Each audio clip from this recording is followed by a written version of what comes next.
देवो महेश्वरः गुरु साक्षात् परब्रह्म तस्मै श्री गुरुवे नमः। त्वमेव माता च पिता त्वमेव त्वमेव बन्धुः च सखा त्वमेव त्वमेव विद्या द्रविणं त्वमेव त्वमेव सर्वं मम देव देव।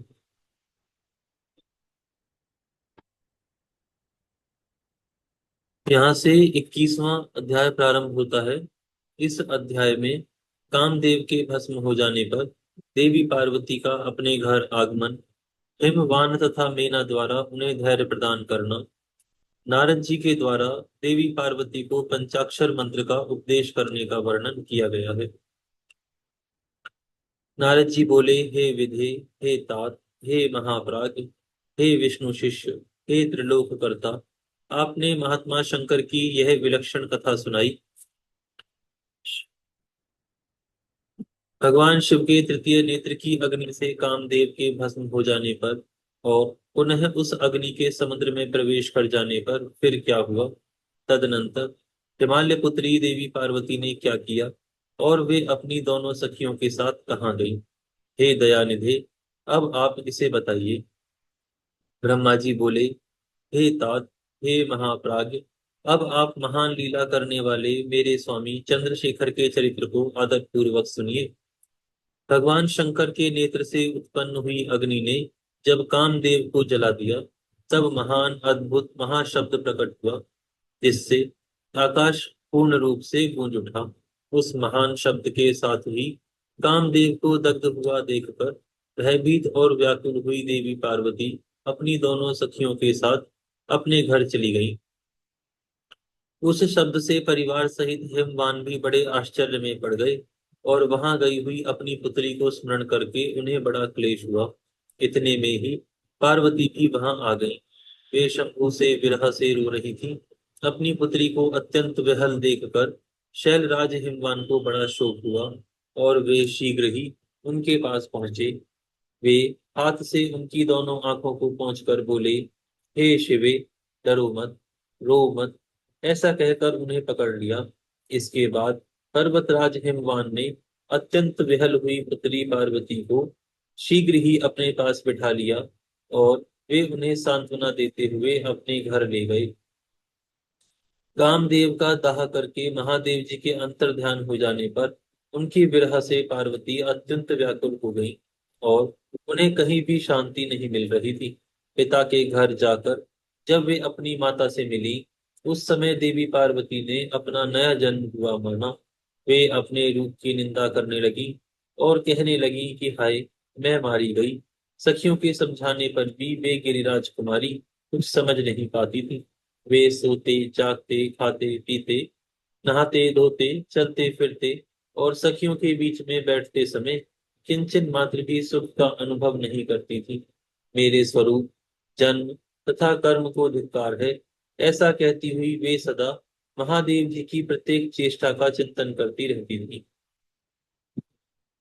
इस प्रकार वे पार्वती भगवान शिव के विरह से मन ही मन अत्यंत क्लेश का अनुभव करती और किंचन मात्र भी सुख नहीं पाती थी। वे सदा शिव शिव ही कहा करती थी। पिता के घर में रहकर भी वे चित्त से पिनाक पाणी भगवान शंकर के पास पहुंची रहती थी। हे तात, शिवा शोक शोक मग्न हो बारंबार मूर्छित हो जाती थी। शैलराज हिमवान, उनकी पत्नी मेनका तथा उनके मैनाक आदि सभी पुत्र जो बड़े उदार चित्त थे, उन्हें सदा सांत्वना देते रहते थे। तथापि वे भगवान शंकर को भूल न सकी। हे बुद्धिमान देवर्षि, तदनंतर एक दिन इंद्रदेव की प्रेरणा से इच्छा अनुसार घूमते हुए आप हिमालय पर्वत पर पहुंचे। उस समय महात्मा हिमवान ने आपका सत्कार किया। तब आप उनके द्वारा दिए हुए उत्तम आसन पर बैठकर उनसे कुशल पूछने लगे। उसके बाद पर्वतराज हिमवान ने अपनी कन्या के चरित्र का आरंभ से वर्णन किया कि किस तरह उसने महादेव जी की सेवा की, किस तरह हर के द्वारा कामदेव का दहन हुआ। हे मुनि, यह सब सुनकर आपने गिरिराज से कहा कि हे शैलेश्वर, भगवान शिव का भजन कीजिए। फिर उनसे विदा लेकर आप उठे और मन ही मन भगवान शिव का स्मरण कर शैलराज को छोड़कर शीघ्र ही एकांत में देवी काली के पास आ गए। हे मुनि, आप लोकोपकारी, ज्ञानी तथा भगवान शिव के प्रिय भक्त हैं, ज्ञानियों में श्रेष्ठ हैं। अतः देवी काली के समीप जाकर उन्हें संबोधित करके उन्हीं के हित में स्थित हो उनसे आदर पूर्वक यह वचन कहने लगे। नारद जी बोले, हे देवी काली, आप मेरी बात सुने। मैं दयावश यह सत्य बात कह रहा हूँ। मेरा वचन आपके लिए सर्वथा हितकर, निर्दोष तथा उत्तम वस्तुओं को देने वाला होगा। आपने यहाँ महादेव जी की सेवा अवश्य की थी, परंतु बिना तपस्या के गर्भयुक्त होकर की थी।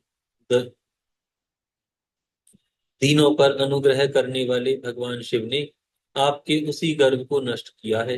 हे शिवे, आपके स्वामी महेश्वर विरक्त और महायोगी हैं। उन भक्त वत्सल ने कामदेव को जलाकर आपको सकुशल छोड़ दिया है। इसीलिए आप उत्तम तपस्या में निरत हो चिरकाल तक महेश्वर की आराधना करें।